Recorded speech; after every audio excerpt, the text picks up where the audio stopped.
Today we're talking about priorities and why you need to worry about getting business before you worry about your closing gifts. Hey, this is Bob Van Ellen with your Monday Morning Minute, where we're bringing you every week tools, tips, information, inspiration, and motivation to help get you through the week here at Coldwell Banker Thomason Group. So last week I was talking with another broker in the Coldwell Banker Network, and they were telling me about a new agent that they've been coaching that has been spending all their time really agonizing about what are they going to give their clients for their closing gift.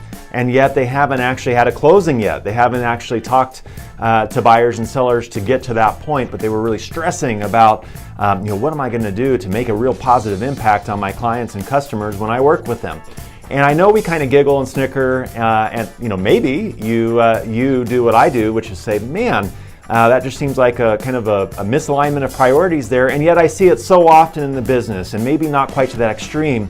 But how many of you have spent time today tweaking your flyer templates and looking at your transaction processes and checklists and looking at your website and what you're doing there, and you haven't talked to a real life person today about buying or selling a home? Maybe that's you.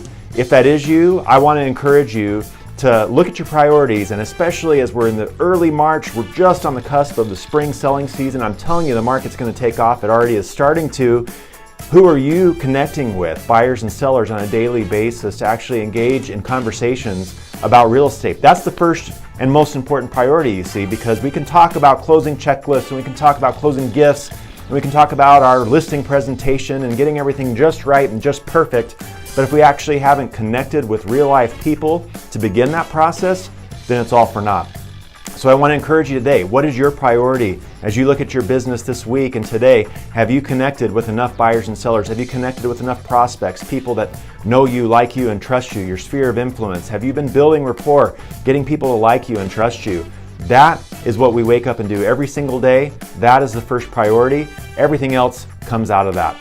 Thanks so much for watching. Maybe this touched you today. Hopefully it motivates you to get into action as we prepare for an awesome month and spring selling season. Talk to you soon.